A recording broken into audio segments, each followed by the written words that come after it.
오늘도 우리와 함께 하신 아버지 하나님 앞에 우리의 영과 성령과 진리 안에서 우리 하나님 앞에 예배 드리겠습니다.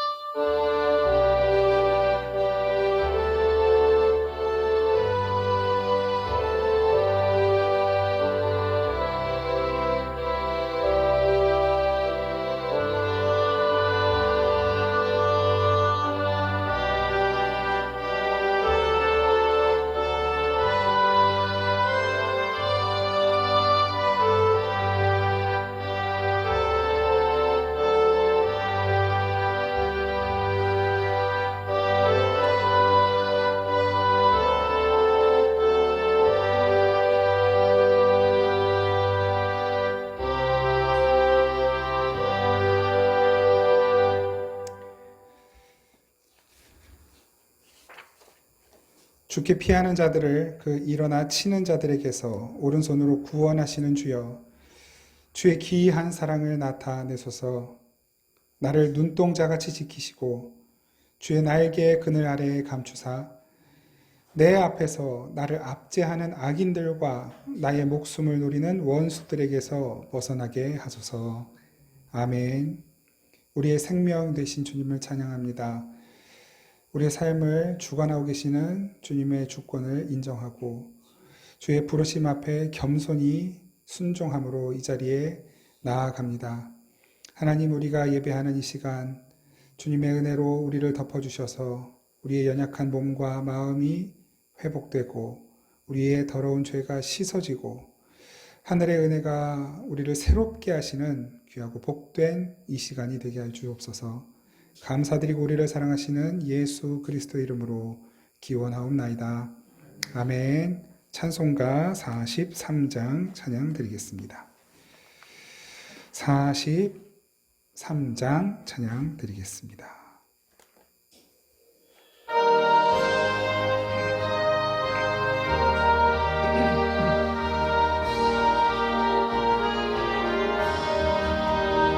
즐겁게 안식할 날, 반갑고 좋은 날, 내 마음을 편케 하니 즐겁고 기쁜 날, 이 날에 천하 만민 다 보좌 앞에서 참되신 삼위일체 다 찬송 부르네. 이 날의 하늘에서 새 양식 내리네. 성회로 모이라고 종소리 울리네. 복음의 밝은 빛은 온 세상 비치며 또 영생물이 흘러 시원케 하시네. 이 주일 지킴으로 새 은혜 입어서 영원히 쉬는 곳에 다 올라갑시다. 성부께 찬미하고 성자와 또 성령 참되신 삼위일체 다 찬송 부르세.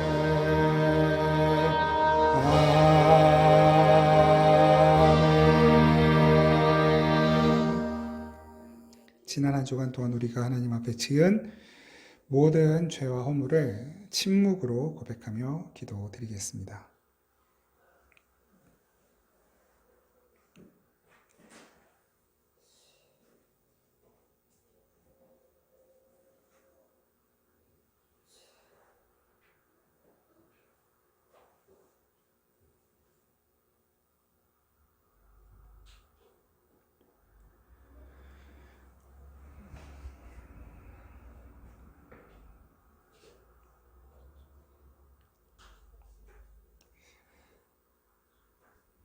주님께서 말씀으로 우리를 위로하십니다.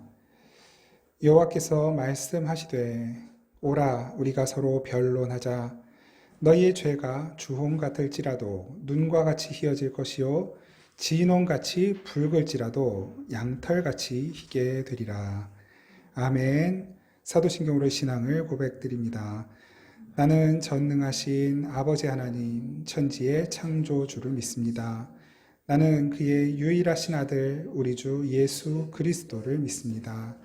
그는 성령으로 잉태되어 동정녀 마리아에게 나시고 본디오 빌라도에게 고난을 받아 십자가에 못 박혀 죽으시고 장사된 지 사흘 만에 죽은 자 가운데서 다시 살아나셨으며 하늘에 오르시어 전능하신 아버지 하나님 우편에 앉아 계시다가 거기로부터 살아있는 자와 죽은 자를 심판하러 오십니다. 나는 성령을 믿으며 거룩한 공교회와 성도의 교제와 죄를 용서받는 것과 몸의 부활과 영생을 믿습니다. 아멘. 찬송가 188장 함께 찬양드리겠습니다. 188장 찬양드립니다.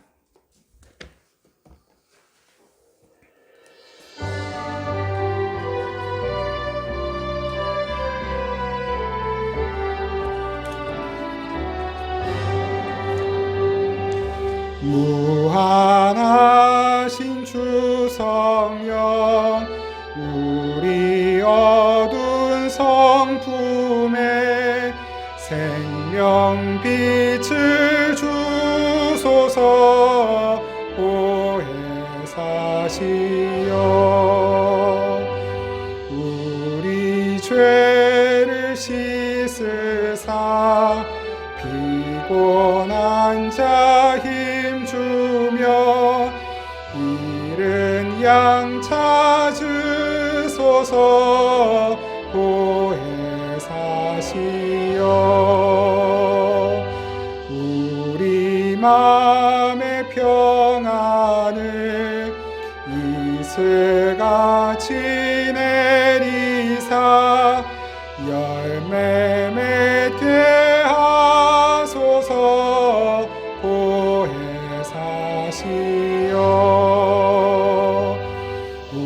우리들의 연약함 단식하며 도우사 우리 위해 비소서. 보혜사시여 예수 말씀 따라서 아버지라 부름을 밝히 가르치소서. 보혜사시여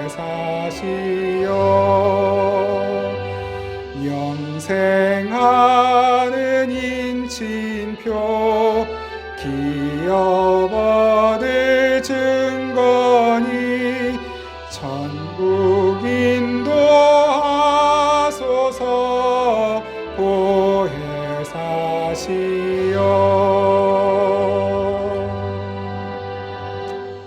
아멘. 잠시 기도드리겠습니다. 하나님 고맙습니다. 지난 일주일 동안 저희들 모두의 삶을 세심하게 살펴주시고 다시 한번 주님 앞에 나와 예배할 수 있도록 우리의 마음도 발걸음도 인도하여 주신 것을 감사드립니다. 하나님 저희의 세포 하나하나까지도 다 세고 계시고 그 세포에 죽고 살아나는 모든 것들까지도 주관하시는 하나님, 혹시라도 몸의 연약함 또 마음의 연약함을 가지고 이 자리에 나왔거든 성령께서 치료하여 주시고 새롭게 하여 주옵소서. 그러나 주님 우리의 몸은 날로 후패해 가겠지만 우리의 영혼은 날로 새로워지는 은혜를 더욱 간절히 사모합니다.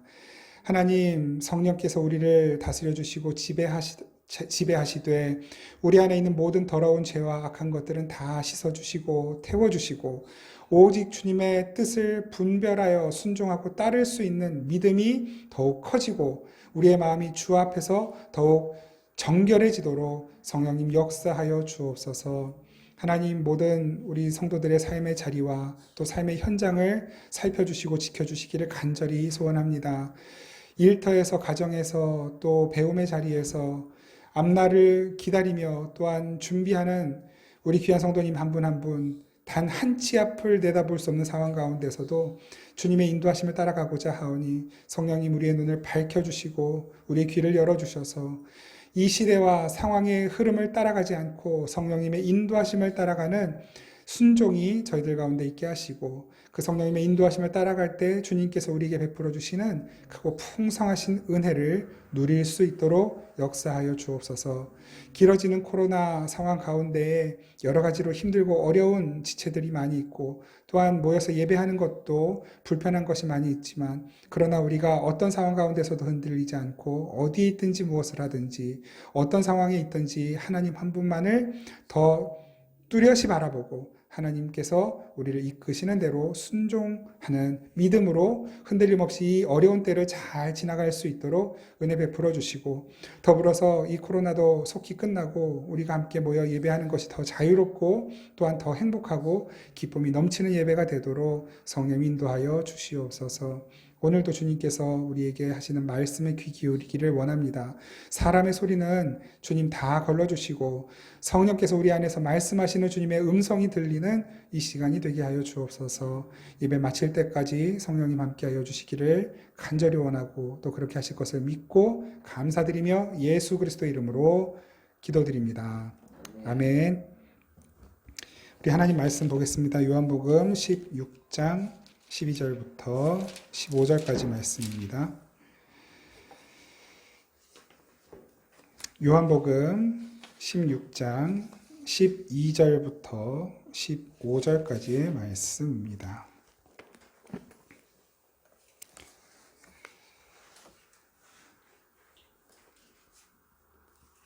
찾으셨으면 한 목소리로 함께 받들어 읽겠습니다. 시작. 내가 아직도 너희에게 이를 것이 많으나 지금은 너희가 감당하지 못하리라. 그러나 진리의 성령이 오시면 그가 너희를 모든 진리 가운데로 인도하시리니 그가 스스로 말하지 않고 오직 들은 것을 말하며 장래일을 너희에게 알리시리라. 그가 내 영광을 나타내리니 내 것을 가지고 너희에게 알리시겠습니다. 무릇 아버지께 있는 것은 다 내 것이라. 그러므로 내가 말하기를 그가 내 것을 가지고 너희에게 알리시리라 하였노라. 아멘. 네, 반갑습니다. 우리 지난주 말씀 본문과 이제 좀 중복이 되는 본문이 있죠. 중복이 되는 부분 중에 이제 오늘 본문을 선택했는데요.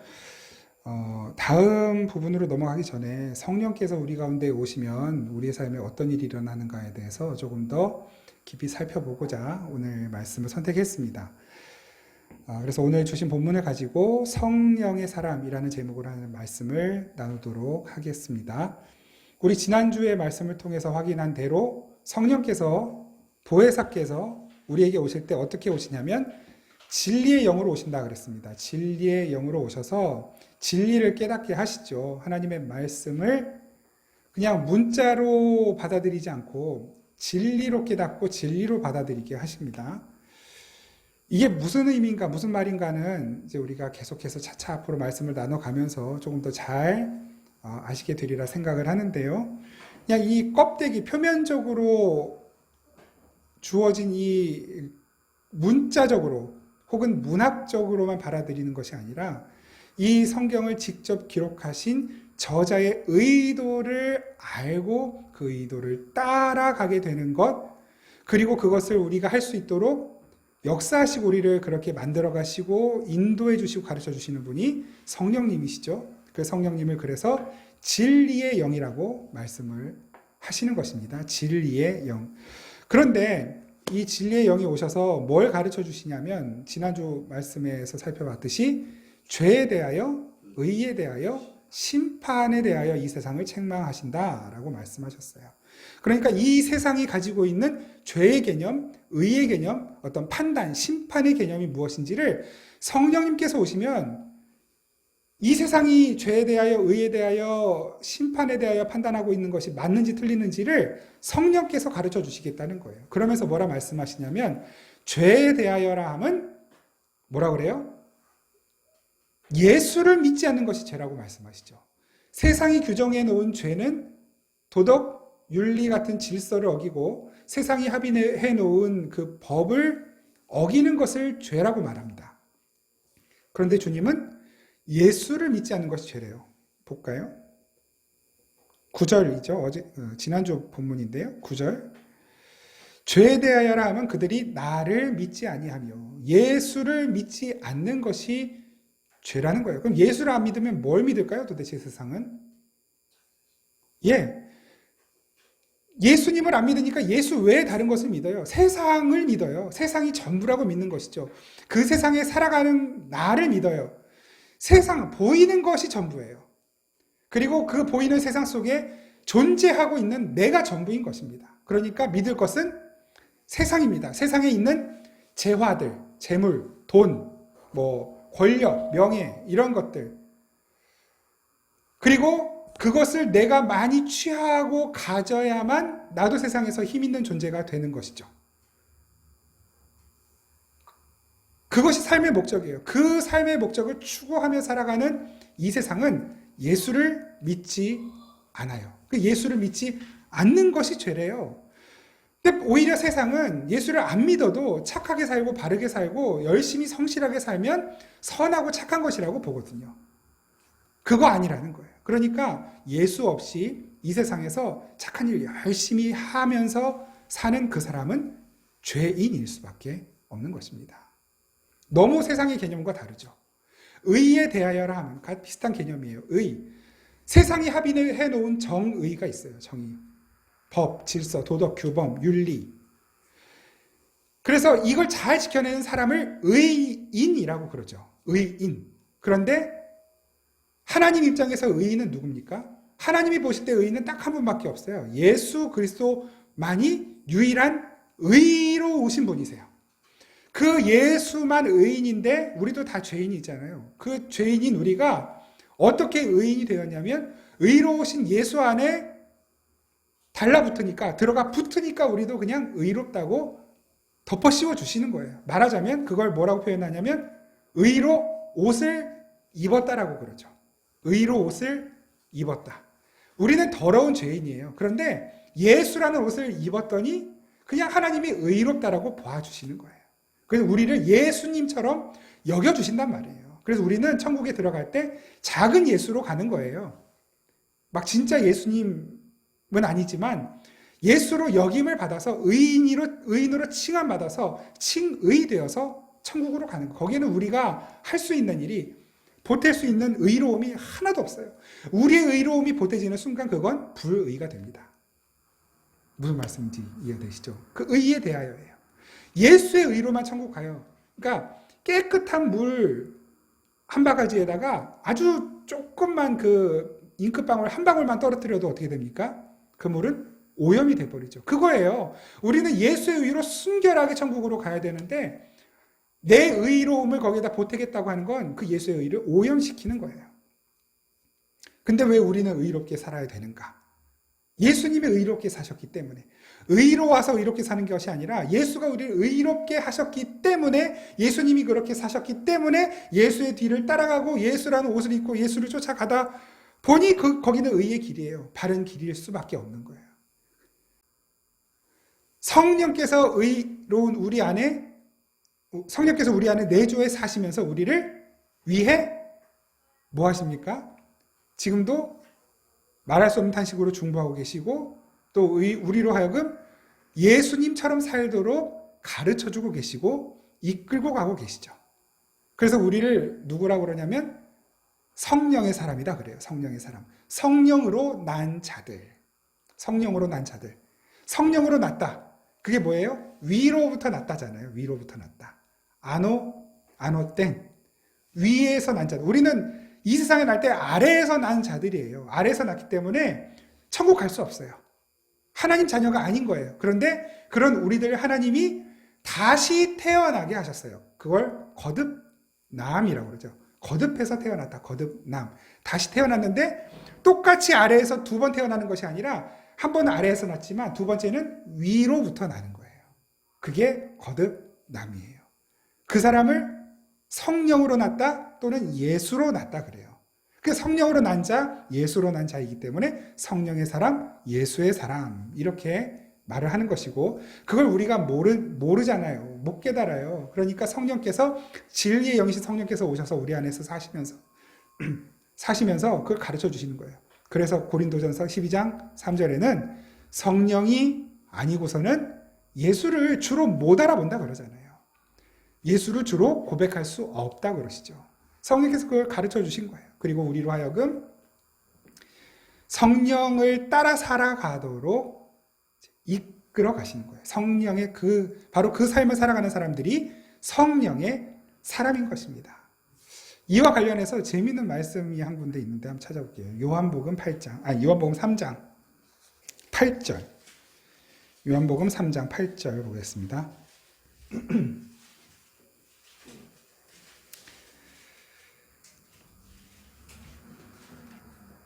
요한복음 3장 8절 같이 한번 읽어보죠. 시작. 바람이 임의로 불매 네가 그 소리는 들어도 어디서 와서 어디로 가는지 알지 못하니 성령으로 난 사람도 다 그러하니라. 아멘. 바람이 임의로 불매 네가 그 소리는 들어도 어디서 와서 어디로 가는지 알지 못하니 성령으로 난 사람도 그러하니라. 성령으로 난 사람 누굴 말하는 거예요?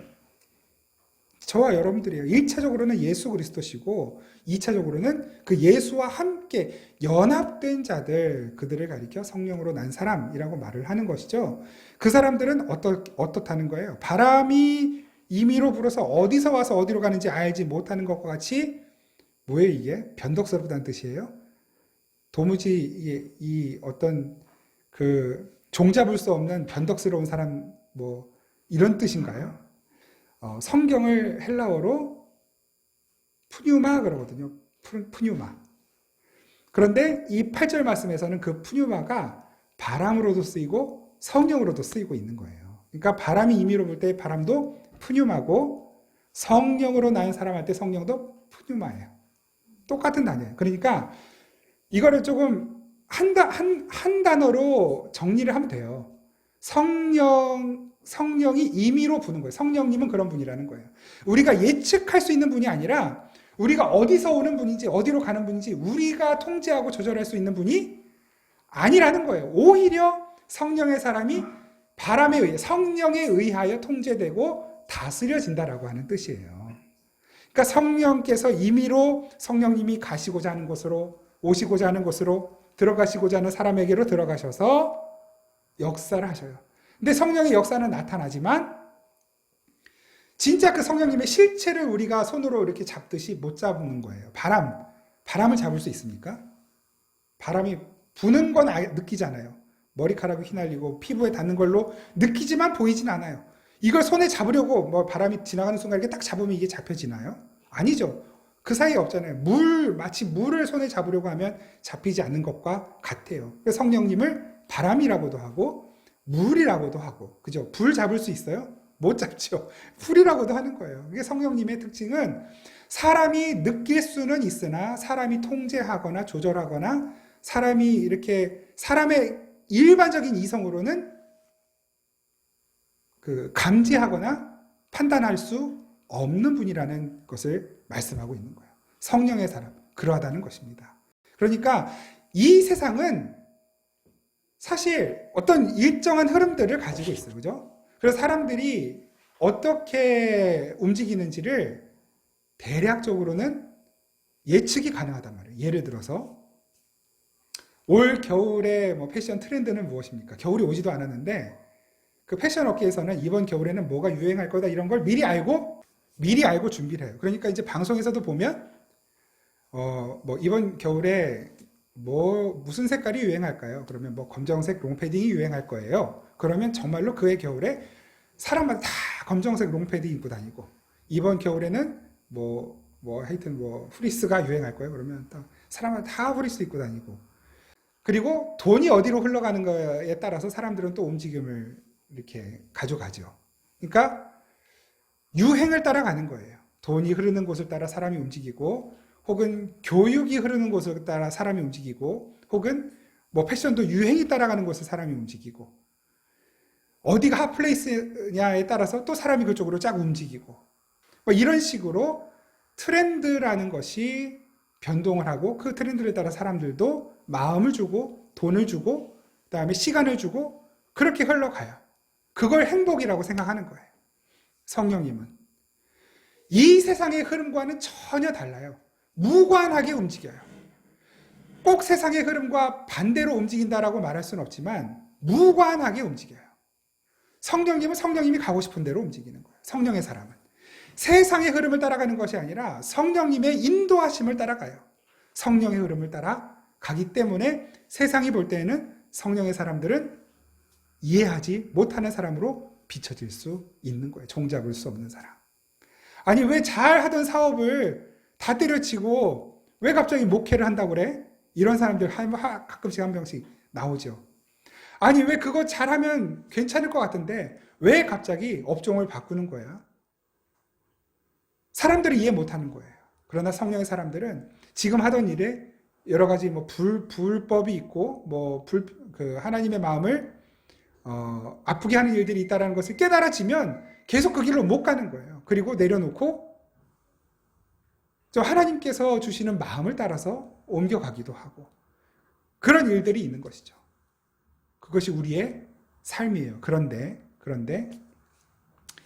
오늘 본문에는 이런 말씀을 하시는 거예요. 한번 다시 오늘 본문을 한번 돌아와 보시죠.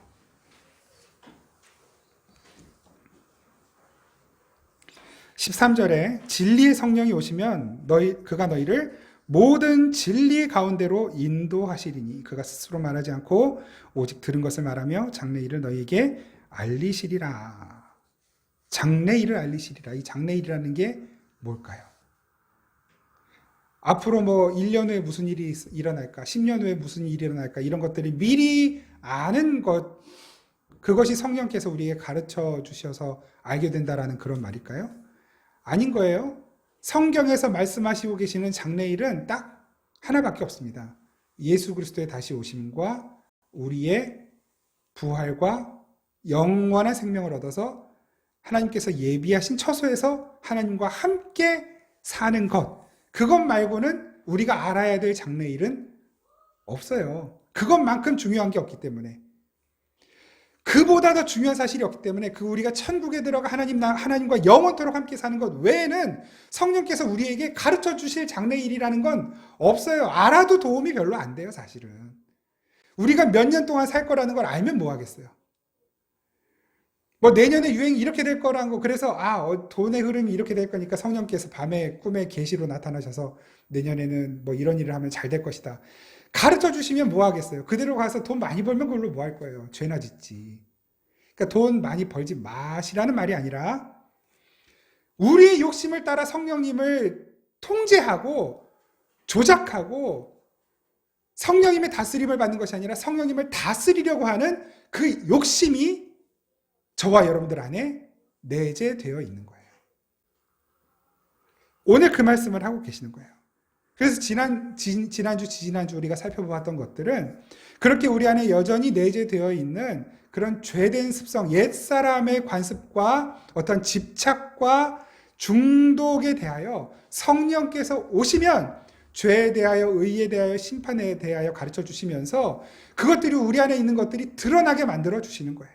들키게, 폭로되게 만드시는 거예요. 내가 얼마나 죄인이었는지, 내가 얼마나 구원의 가능성이 없는 사람인지가 폭로되고 드러나서 그 다음에 나오는 거 뭡니까? 나 진짜 큰일 날 뻔했구나. 나 진짜 죽을 뻔했구나. 나 이대로 살았으면 심판받는 거였는데 큰일 날 뻔했구나. 하나님이 오셔서, 주님 오셔서 이런 나를 구원해 내셨구나. 감사하게 되는 것이고, 감격하게 되는 것이고, 예배하게 되는 것이고, 그래서 예배는 그 구원의 은총과 감격을 알게 되면 자연스럽게 우리에게서 나오는 자연스러운 행동입니다. 하나님께서 우리에게 베풀어 주신 은혜가 감사하면 감사하다고 말하지 않을 수 없잖아요. 그게 예배예요. 하나님께서 우리에게 베풀어 주신 그 은혜가 가장 소중하면 그 소중한 것을 나눌 수밖에 없잖아요. 그게 예배예요. 찬양할 수밖에 없죠. 그게 예배입니다. 세상에 내가 쥐고 있던 내 최고의 가치인 재물, 이거 하나님 앞에 드립니다. 버립니다. 하나님의 것입니다. 고백하면서 드려지는 것이죠. 드리게 되는 것이죠. 그게 예배예요. 오늘 이 말씀을 통해서 우리가 알 수 있는 정말 중요한 건 뭐냐면, 하나님께서 우리 가운데 오셨을 때 우리는 이전에 우리의 옛사람에 매여 살 수 있습니다. 옛사람이 가지고 있는 가치관에 우리는 더 이상 매여 살지 못하게 된다는 거예요. 왜? 우리는 성령의 사람이 되었기 때문에, 성령으로 난 자가 되었기 때문에. 세상으로 난 자라면, 아래로부터 난 자라면 아래의 것을 쫓아가야 되겠죠. 근데 주님은 말씀하시잖아요. 아래의 것 구하지 말고 위의 것을 찾으라고. 왜? 위에서 났으니까 하늘의 것을 찾는 사람이 되었단 말이에요. 그게 우리의 실존이에요. 그런데 문제가 있어요. 우리는 성령의 사람이고 위의 것을 찾는 사람으로 거듭났음에도 불구하고 여전히 죄를 짓게 되고 죄를 생각하게 되고, 마치 어떤 때는 심지어 성령의 사람은커녕 마귀의 사람인 것처럼 말하고 행동하고 생각할 때가 있단 말이에요. 이 문제를 어떻게 여러분 우리가 극복할 수 있을까요? 물론 결론부터 말씀드리면 이건 우리 힘으로, 우리 실력으로 극복할 수 있는 문제가 아닙니다. 다만 하나님께서 성경에 어떻게 우리에게 이러한 사태를 대처할 것인지를 가르쳐주고 계시기 때문에 우리는 그걸 쫓아가면 돼요. 한번 보겠습니다. 요한일서 5장 18절. 요한일서 5장 18절.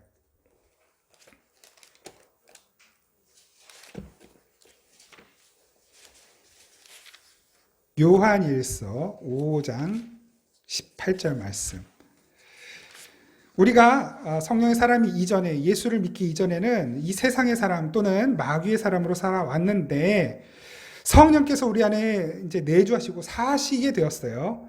그럼 우리는 성령의 사람이에요. 그럼 우리 안에 있던 마귀는 어디로 간 거예요? 한번 보겠습니다. 요한일서 5장 18절 같이 한번 읽어보죠. 시작.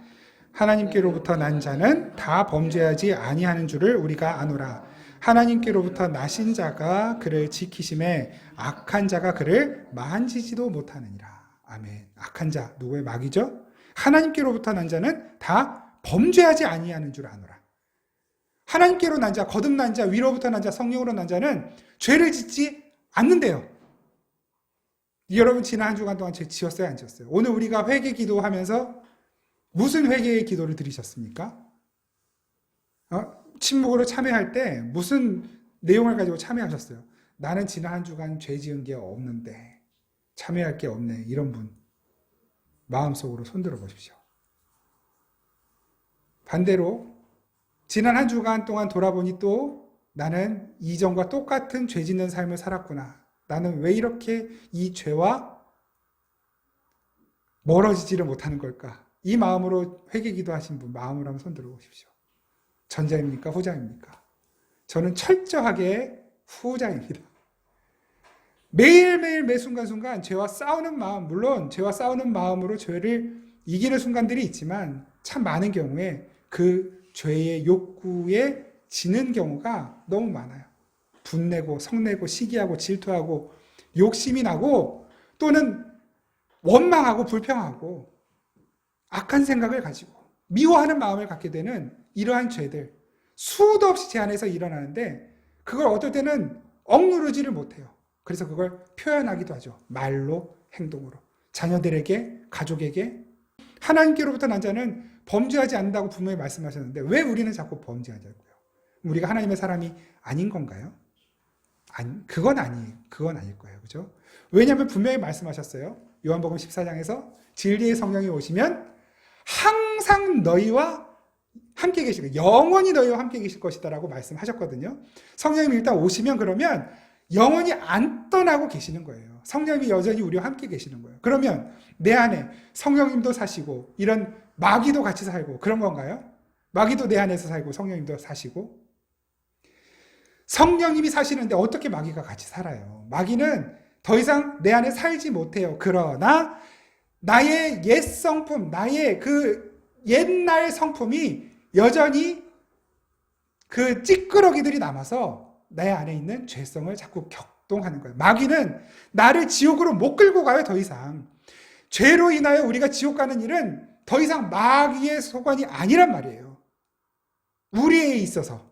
우리는 성령의 사람이기 때문에. 그런데 그럼에도 불구하고 여전히 마귀는 우리 주변에서 항상 우리를 삼키려고, 집어삼키려고 두루다니며 삼킬 자를 찾나니, 집어삼키려고 우리 주변에 이렇게 돌아다니면서 우리가 조금이라도 방심하면 항상 우리의 죄를 격동하여 죄 짓게 만들어요. 왜? 우리가 죄 짓는 것이 누구의 슬픔이에요? 하나님의 슬픔이에요. 마귀가 하나님 이길 수 있어요, 없어요? 못 이겨요, 절대로. 마귀가 자기가 원래 하나님 이길 줄 알았잖아요. 천사장이었다며요. 그런 천사장이 막 높아져가지고, 야, 이 정도면 내가 하나님하고 한번 맞짱 떠도 되겠다 했는데, 맞짱을 떴다가 어떻게 돼요? 무슨 싸움을 해요? 하나님과 무슨 싸움이 됩니까? 쫓겨나는 거예요, 쫓겨나요. 계시록 말씀 보겠습니다. 계시록, 요한계시록 12장 9절. 요한계시록 12장 9절. 이게 바로 그 천사와 어떤 사탄의 전쟁에 관해서 기록하고 있는 내용인데요. 이걸 뭐 다 해석하진 않겠고요. 이 본문만 봅니다. 12장 9절.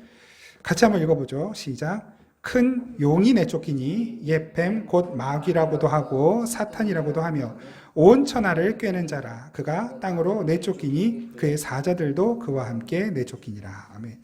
이 마귀는 하나님하고 맞짱 떴다가 아예 그냥 게임이 안 돼요. 하나님이 쫓아내버리셨어요. 그 쫓겨난 마귀, 그걸 옛 뱀이라고도 하고 용이라고도 한대요. 그런데 이 옛 뱀이, 용이, 마귀가 뭘 한대요? 온 천하를 다니면서 온 천하를 꿰는데요. 이 꿰임에 빠져나간 첫 번째 사람이 누구예요? 꿰임에 빠진 첫 번째 사람. 그게 아담이잖아요. 아담과 하와가 마귀에게, 뱀에게 꿰임을 당해서 죄를 짓기 시작해요. 그것처럼 지금도 사단과 마귀는 온 천하를 다니며 하나님께로부터 난 자들을 꿰이고 있다는 거예요. 왜? 그렇게 꿰어서 우리가 속아서 죄를 짓는 것이 마귀가 하나님을 이기는 건 줄로 알아요. 그러니까 물론 알죠. 마귀도 하나님과 싸워서 못 이긴다는 걸 알지만 어떻게 하면 그 하나님을 괴롭힐 수 있는지, 어떻게 하면 그 하나님의 마음을 아프게 하는지, 어떻게 하면 하나님께서 소위 그런 상처를 입는다는 표현이 좀 맞진 않지만 마음의 소위 상처를 입는지를, 슬퍼하시는지를 안단 말이에요. 하나님이 가장 슬퍼하는 일이 뭐예요?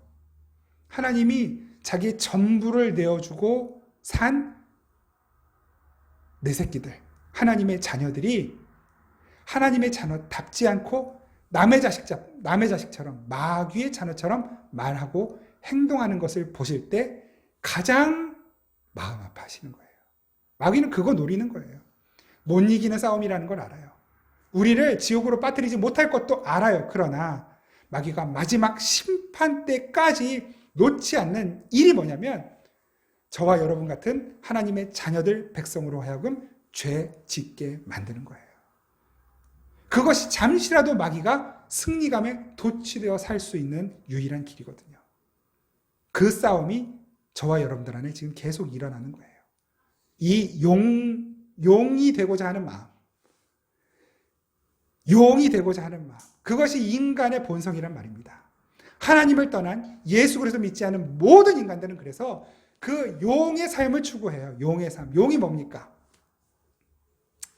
여기서 말하고 있는 그 마귀, 용이 뭐예요? 계시록에서 말씀하신 용은 없는 존재예요. 용이 있어요, 없어요? 없잖아요. 그런데 다 있어요. 동양에도 있고 서양에도 있고 한국에도 용이 있고 일본에도 용이 있고 중국에도 용이 있어요. 유럽에도 프랑스, 영국, 루마니아, 미국 다 용이 있어요. 아세요? 모양만 다르지 용이 다 있다니까요. 근데 그 용은 뭡니까? 실제로 있는 동물이에요, 없는 동물이에요? 없는 동물이에요. 왜 용을 말하냐면 그 옛날 고대 고대의 그 부족 국가는 부족끼리 이제 싸움을 하잖아요. 그러면 각 부족마다 믿고 섬기는 신이 있었어요. 동물이 있었어요. 어떤 부족은 사자, 어떤 부족은 왜 그런 짐승을 섬겨요? 사자, 호랑이, 뭐 독수리, 또 네, 세기 때문에 그죠? 사자, 호랑이, 독수리 이런 강한 짐승들, 강한 발톱을 가지고 강한 이빨을 가지고 있고 또는 날아다닐 수 있는 강한 짐승들을 섬겼단 말이에요. 혹은 뱀, 치명적인 독을 가지고 있는 이런 짐승들을 섬기면서 우리 부족이 이렇게 강하다라고 하는 것을 믿고 그 신들을 섬겼는데 부족끼리 싸워요. 그러면은 뱀을 섬기고 있는 부족이 사자를 섬기는 부족을 이겼어. 그러면 그 사자 부족을 뱀하고 합쳐버리는 거야. 더 강한 신으로 만드는 거죠. 그리고 독수리를 섬기는 부족이 또 이 부족을 이겼어. 그럼 또 합쳐. 독수리의 발톱과 날개와 뭐 사자의 이빨과 뱀의 긴 허리를 하고 있는 그런 짐승이 해괴한 짐승이 탄생하는 거예요. 그 용이에요. 그리고 그렇게 있지도 않은 상상의 짐승을 만들어 놓고 그 짐승을 섬긴단 말이에요. 섬긴단 말이에요. 그것이 가장 강한 줄 알아요. 동양이나 서양이나 그 용을 만들어 놓고 섬겨요. 그것이 우리 모든 인생들이 인류가 추구하는 최고의 목적지라고 믿는 거예요. 개천에서 뭐가 나요? 용이 미꾸라지가 뭐가 돼요? 미꾸라지가 용 된다 그러잖아요. 등용문이 뭐예요? 높은 벼슬에 올라가는 관문을 등용문이라고 그러잖아요. 옛날에 지금도 있나요? 뭐 서울연고대 가는 학생들 배출하는 학원이라 그래서 등용문 학원도 있었고, 그죠? 등용문. 왜 등용문이에요? 그 중국의 황하강의 상류에 가면 아주 물살이 센 지역이 있는데 거기 용문이라는 지역이 있어요. 근데 그 용문이라는 지역을 센 물살을 뚫고 잉어가 그 물살을 거슬러 올라가서 거기를 통과하면 용이 된다라고 하는 거예요. 그러니까 불가능한 지역인데 그럴 만큼 물살이 센 지역이에요. 그래서 거기 용문이라고 그러고 그걸 통과해서 올라가면 용이 된다 그래서 오를 등자 써서 등용문 이렇게 말하는 거예요. 우리나라의 왕이 앉는 자리 뭡니까? 용상 그러죠. 왕이 입는 옷 용포 그러고 또 왕의 얼굴을 용안이라고 그러고 사람이 되고 싶어하는 최고의 자리 그 왕의 자리 그걸 용으로 상징을 하는 거예요. 우리나라만 그래요. 모든 세계가 다 그래요. 모든 인류는 그 용의 발톱을 가지고 용의 날개를 가지고 살고 싶어합니다. 용이 되고 싶어하는 거예요. 그 용이 어디에도 있다는 거예요. 저와 여러분들 안에도 있다는 것입니다. 그 용과 싸우는 게 있어요. 뭐가 싸울까요? 한번 우리 이렇게 한번 말을 꿰어 맞춰 보자고요. 그런 내 안에 옛 성품을 용이라고 한다면 새롭게 된 성품은 어떤 동물로 좀 비유를 하면 좋을까? 우리 안에 양으로 비유하면 참 좋겠죠. 예수님이 목자이시니까. 그리고 예수님이 완전한 희생 어린 양으로 희생되셔서 우리를 구원하셨고 이제 우리의 목자가 되셔서 우리를 이끌고 가시잖아요. 우리는 주님의 어린 양이란 말이에요. 성령님이 오셔서 하신 일이 뭐냐면 용처럼 살고 싶어하는 우리의 발톱을 꺾으시고 우리의 부리를 꺾으시고 우리의 날개를 꺾으셔서 양처럼 살게 만드시는 거예요. 내 안에는 그래서 매 순간순간 그 용과 양의 싸움이 벌어지고 있는 것입니다. 성령님은 우리를 용으로 살라고 사자처럼 살라고 독수리처럼 살라고 뱀처럼 살라고 말씀하시지 않고 예수의 뒤를 따르는 양으로 살라고 말씀하시는 거예요. 성령의 사람은 그렇게 주님만 따라가는 양의 삶을 살게 되어 있는 것입니다. 정말로 양처럼 살고 싶으세요? 진짜 양으로 살고 싶으십니까? 아멘 하고 싶지만 내 안에 나의 예차하는 그걸 입을 다물게 만들죠. 너는 용이 되어야지. 여의주 물고 올라가야지. 여의주 뭔지 아세요? 같을 여, 뜻의, 구슬주. 내 뜻대로 되게 만들어주는 구슬. 드래곤볼 혹시 아세요? 여의주 물고 용은 여의주 물고 다니면서 사람의 소원을 들어준다니까요. 기독교는 용의 종교가 아닙니다. 사람의 뜻을 이루어주는 종교가 아니라 하나님이 하나님의 뜻하신 대로 이루는 것을 사람들은 받아들이고 인정하고 순종하는 것이에요. 그래서 그것을 진리라고 말하는 것입니다. 그리고 성령님은 바로 그 진리를 따라가도록 우리 안에 사시면서 우리로 하여금 여의주를 물고 사는 우리가 그 여의주를 뱉어내고 주님의 뜻대로 살도록 만들어 가시는 거예요. 그래서 우리를 성령의 사람이라고 말씀하시는 것입니다. 성령님은 우리 안에서 떠나지 않으세요. 우리 안에서 떠나지 않으신다는 것은 우리로 하여금 반드시 성령의 사람처럼 살도록, 하나님의 사람으로 살도록 만들어 내신다는 것입니다. 그래서 저나 여러분들의 삶에 어쩌면 고민거리가 끊임이 없는 거예요. 매 순간순간 고민하고, 매 순간순간 이렇게 죄 짓는 나를 보면서 낙심하고 좌절하고, 내가 얼마나 불가능한 존재인지를 자꾸 들키고, 때로는 그렇게 정말 할 수 없는 상황 가운데에서도 주님의 뜻에 순종함으로 인하여 주님께서 주시는 기쁨을 경험하고 행복을 경험하기도 하면서 살아가는 거예요. 그러면서 점점 우리는 용의 자리에서 양의 자리로 옮겨가는 것입니다. 10가지 말씀하시면 한 가지만 듣고 9가지는 불순종하다가 이제는 점점 7가지 불순종하다가 4가지 불순종하다가 이제는 정말로 온전한 순종의 자리로 나아가게 되는 것, 그것이 성령께서 저와 여러분들 안에 오셔서 하시는 일이에요. 우리를 그렇게 성령의 사람으로 만들어 가시는 것입니다. 어떻게 우리가 성령의 사람으로 만들어져 갈 수 있는지 우리 말씀 한 곳을 좀 찾아보고 마치도록 하겠습니다. 마태복음 15장. 마태복음 15장.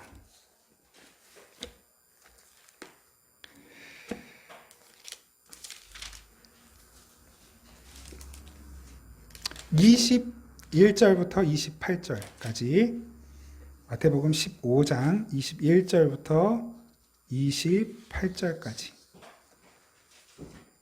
찾으셨으면 제가 쭉 읽을 테니까 한번 눈으로 따라가 보십시오.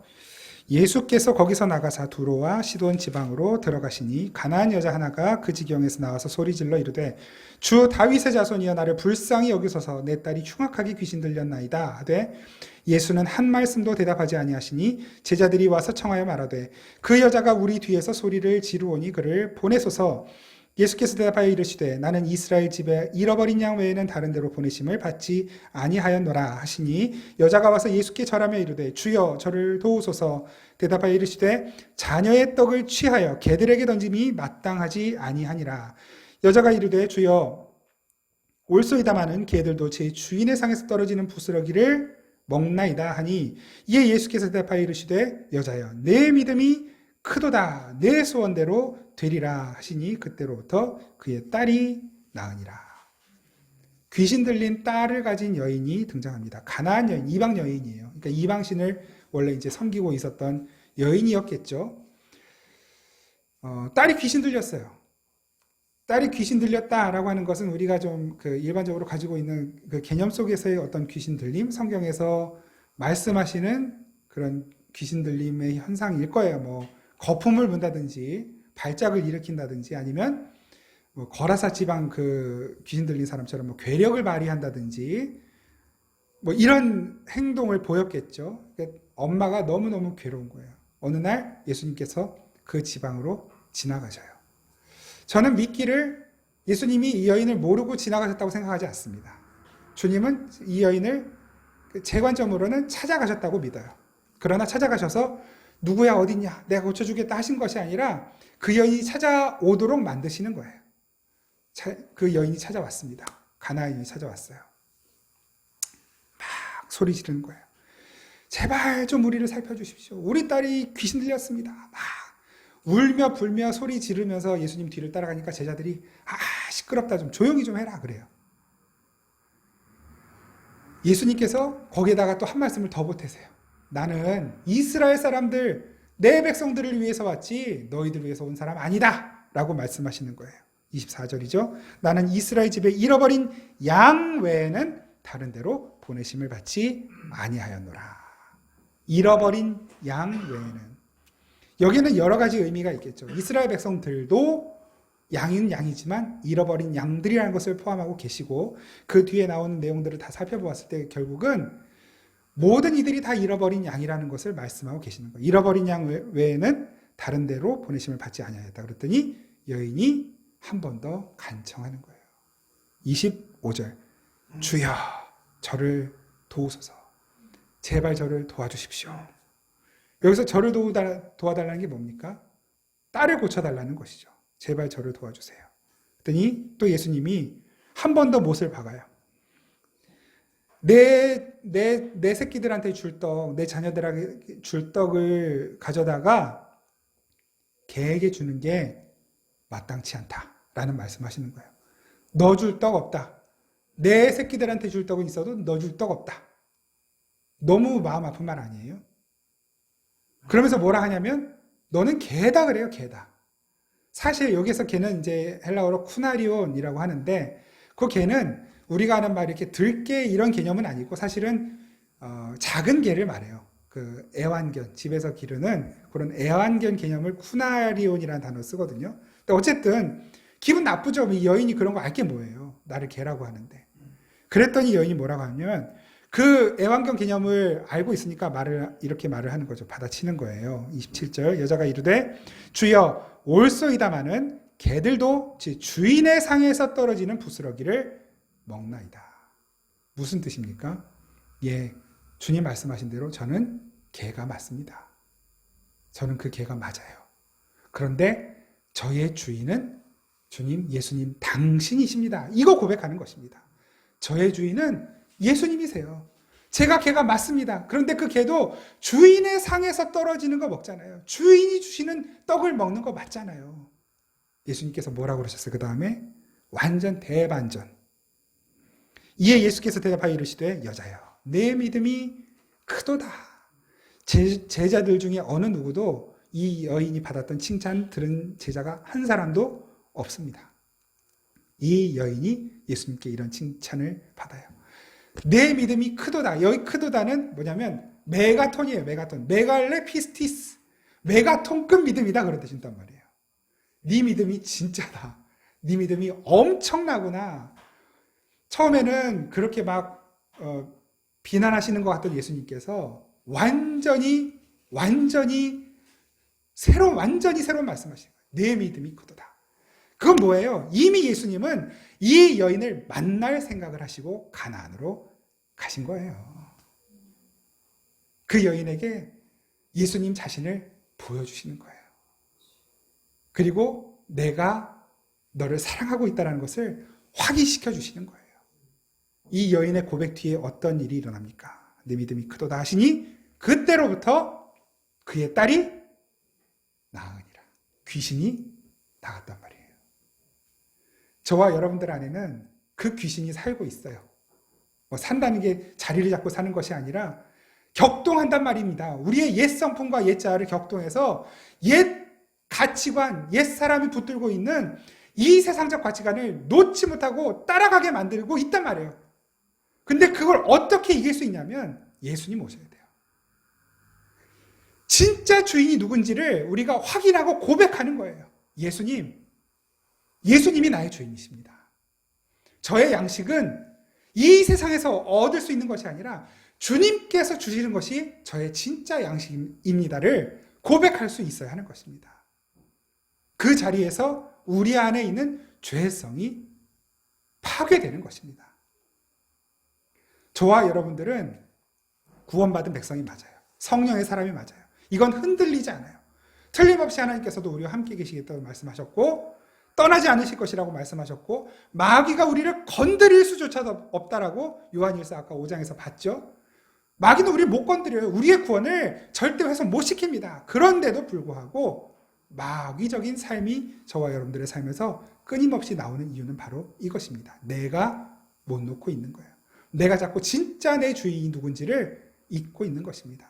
주인의 상에서 떨어지는 그 주님께서 내려주시는 그 떡, 그 주님이 주시는 그 떡, 그 만나가 나의 만족이 아니라 들로 산으로 다니면서 이 세상에 있는 좋은 것들을 내 떡, 내 양식, 내 행복, 내 기쁨의 조건으로 여전히 삼고 살아가고 있기 때문에 우리 안에 그 마치 귀신 들린 것 같은 말, 귀신 들린 것 같은 행동, 그 귀신적, 마귀적 습성이 떠나지 못하고 있는 것입니다.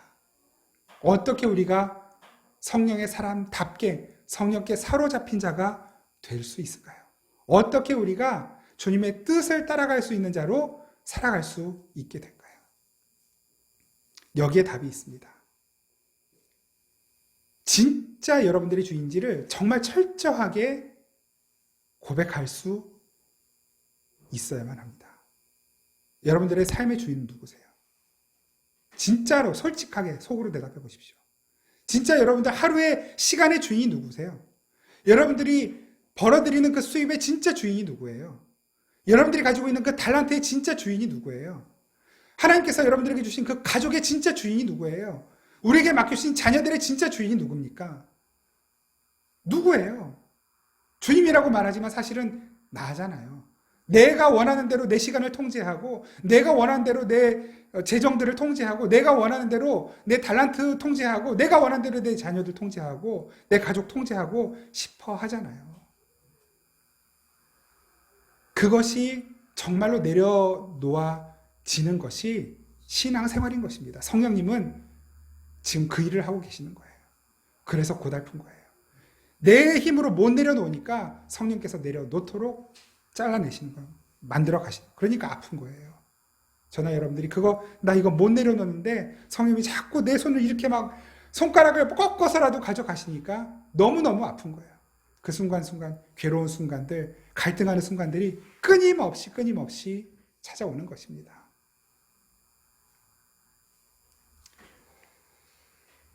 톨스토이가 이런 말을 했습니다.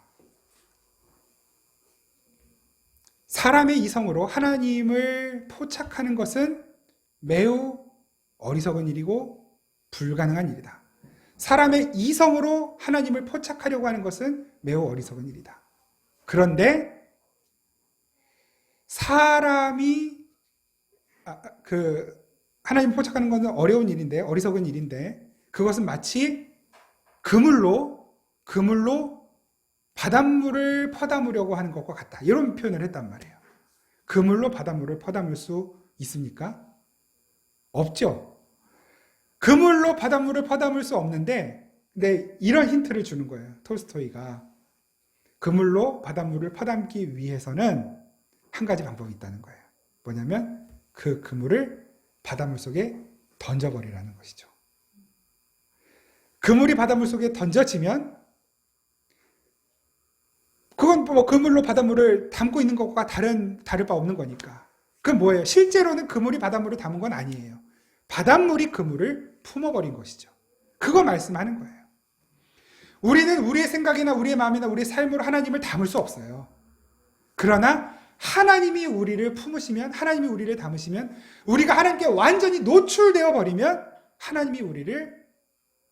우리가 하나님과 연합되는 거예요. 그 연합됨이 하나님을 인식하는 과정인 것이고, 그 연합하여 살아가는 삶이 그리스도인의 신앙생활인 것이고, 그 하나님과 온전히 연합하여 살아가는 가운데 일어나는 그 많은 일들이 때로는 우리에게 괴롭게 다가올 수도 있지만, 그러나 그것을 통하여 하나님이 우리 안에서 만들어내시는 최선의 아름다움과 최고의 자유함과 기쁨과 행복을 소유할 수 있게 되는 것입니다. 그러니까 우리가 성령의 사람으로 살아가는 것은 우리가 성령님께, 하나님께 우리 자신을 완전히 노출하는 것, 우리를 완전히 하나님 앞에 내어드리는 것, 그것 말고는 다른 방법이 없는 거예요. 어떻게 우리가 하나님께 노출합니까? 하나님의 은혜를 누리는 유일한 방법, 은혜의 수단이 있었죠. 말씀과 기도. 하나 더 보태면 성례, 세례와 성찬. 근데 이 세례와 성찬은 뭐예요? 이렇게 경험하고 맛보고 경험하는 복음이잖아요. 말씀이잖아요. 그것도 그래서 말씀의 범주 안에 넣는 거예요. 그 말씀과 기도가 한꺼번에 이루어지는 곳이 어디입니까? 바로 거기가 예배의 자리인 거예요. 저와 여러분들이 예배하는 바로 이 자리. 그래서 예배가 너무너무 우리에게 소중한 것입니다. 이 예배는 일주일에 한 번 드리는 것으로, 그래서 절대로 여러분들 만족해서는 안 되는 거예요. 우리가 하나님께 그 말씀 앞에, 기도 앞에 노출되면 노출될수록 계속해서 지속적으로 노출이 되어야만 그 하나님과의 연합, 성령님과의 연합의 자리로 나아갈 수 있는 거예요.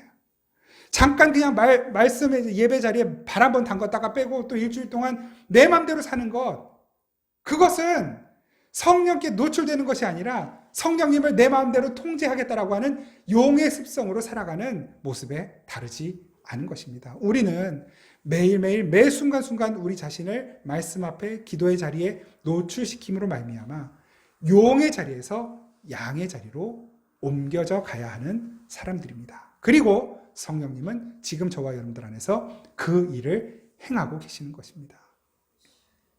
우리가 순종하면 순조롭게 진행이 되겠지만 그 하나님의 뜻에, 성령님의 뜻에 별 감흥이 없고 또 순종할 마음이 없으면 아마 그 일은 굉장히 버겁고 힘든 과정이 될 거예요. 결국은 나중에 우리가 고백하게 되겠지만 순종하는 것이 최선입니다. 순종하는 것이 최선입니다. 얼마 전에 그 김철미 씨라고 개그맨이 이제 무슨 암 말기셨는데 그 펜벤다졸 개 구충제를 먹으면 암이 낫는다는 그런 이제 속설을 믿고 병원에서 뭐라 하든지 말든지 열심히 개 구충제 먹어서 내가 막 나아지고 있다 막 이랬단 말이에요. 그러다가 얼마 전에 그렇게 고백했죠. 이거 아무 효과가 없습니다. 제발 속설만 믿고 사람들의 말만 믿고 개구충제 복용해서 암 낫겠다고 하는 사람들을 제발 말려주십시오. 어저께 뉴스예요. 그건 어저께 소식에. 제발 말려주십시오. 그리고 병원의 의사와 처방에 철저하게 따라가십시오. 저와 여러분들이 이 세상을 살아가면서 잊지 말아야 될 한 가지 진리가 있다고 한다면 우리의 주인은, 나의 주인은 세상도 아니고 나 자신도 아니고 예수 그리스도라는 사실입니다.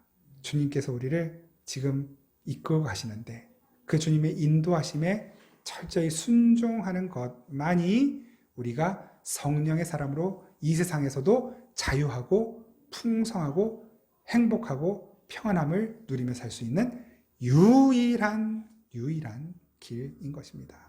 그러기 위해서는 어떻게 해요? 그 예배 자리에 우리 자신을 지속적으로 노출해야만 한다는 것 잊지 마십시오. 앞으로 다음 주 이 자리에 다시 오는 그 순간까지 그 한 주간을 지난 한 주간처럼 그냥 또 그렇게 흘러가도록 내버려 두지 마십시오. 그거 허용하지 마십시오. 내 마음이 가는 대로 가도록 그렇게 허용하지 마십시오. 의지적으로라도, 의도적으로라도 말씀 앞에, 기도의 자리에 여러분 자신을, 나 자신을 노출시키심으로 성령께서 나를 이끌고 가시기 편하게 해드리십시오. 그럼 그 안에서 성령께서 경험하게 하시는 풍성한 은혜를 누리시게 될 줄로 믿습니다. 우리 시간 함께 좀 찬양하겠습니다. 우리 찬양 고백하면서 주님께서 우리에게 가게 하시는 만큼 주님 가겠습니다. 주님께서 하라고 하시는 것들을 하고 주님께서 멈추게 하시는 것들 기꺼이 멈추겠습니다. 주님의 말씀 앞에 나의 삶을 드리고 기도하는 자리에 나의 시간을 드리기 원합니다. 우리 이 시간 고백하면서 함께 찬양하겠습니다.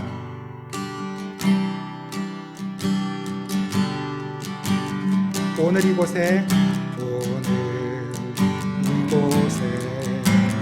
계신 성령님 우리에게 말씀하시고 우리 가르치소서. 같이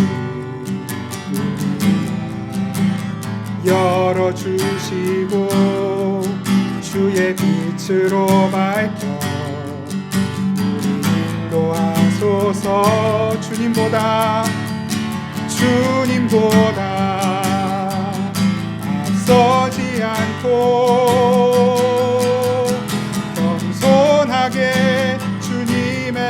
말씀 기다리니 주님 손에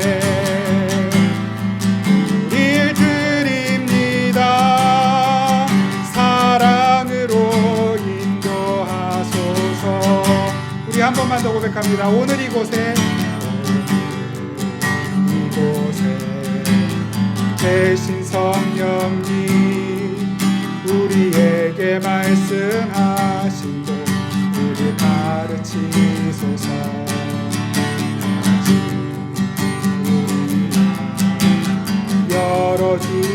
열어주시고 주의 빛으로 밝혀 우리 인도하소서. 주님보다 앞서지 않고 겸손하게 주님의 말씀 기다리니 주님 손에 우릴 드립니다. 사랑으로 인도하소서. 주님보다 앞서지 않고 앞서지 않고 손하게 주님의 말씀 기다리니 주님 손에 우릴 드립니다. 사랑으로 인도하소서. 사랑으로 인도하소서. 사랑으로 인도하소서. 아멘. 함께 기도하겠습니다. 성령님께서 우리의 삶을 인도해 가실 때 철저하게 성령님의 뜻에 순종하는 삶을 살기 원합니다. 우리를 최선의 때에 최선의 자리로 인도하실 것을 믿음으로 우리 안에 있는 모든 불안함과 두려움조차도 주님 앞에 내려놓고 주의 인도하심을 따라가겠노라고 결단하면서 이 시간 함께 기도하겠습니다. 하나님 감사합니다. 주님의 은혜를 다시 한번 감사드립니다. 우리로 하여금 말씀 앞에 물러가게 하시고 기도의 자리에 머물러 있게 하심으로 말미암아 주의 뜻을 따라 순종하는 삶으로 연만 들어가시고 역사하시는 주님을 신뢰합니다. 하나님 여전히 내 안에 있는 용의 성품 아버지 내가 왕이 되고 내가 스스로 높아지고자 하는 이 마음들 하나님 다 알고 계시고 보고 계심에도 불구하고 끝까지 나를 참아주시고 기다려주시고 용서해주시고 용납해주심으로 말미암아 하나님의 자녀답게 만들어 가시는 그 놀라우신 주님의 사랑을 신뢰합니다. 주님의 손길을 의지합니다. 다시 한번 나의 온 삶 우리 모두의 삶을 주님 손에 맡겨드리오니 주님 우리를 인도하여 주시고 주님의 선하신 뜻을 따라 순종하며 나가는 우리의 삶이 되도록 역사하여 주시옵소서. 주님의 이끄심이 우리로 하여금 가장 선하고 좋은 곳으로 아버지 도달하게 하실 것을 믿는 믿음으로 하나님 지금 현재 우리의 삶 앞으로의 우리의 삶 또한 주님의 역사하신 가운데 맡겨드리며 살아가는 우리 모두가 되게 하여 주옵소서. 주님이 우리의 왕이십니다. 주님이 우리 주인이십니다. 주님께서 우리를 모든 주님 그 양식 우리를 살게 합니다. 하나님 그 양식을 먹고 이 세상에 지지 않고 넉넉히 이기는 믿음의 삶을 살아가도록 주님 은혜 베풀어 주시옵소서.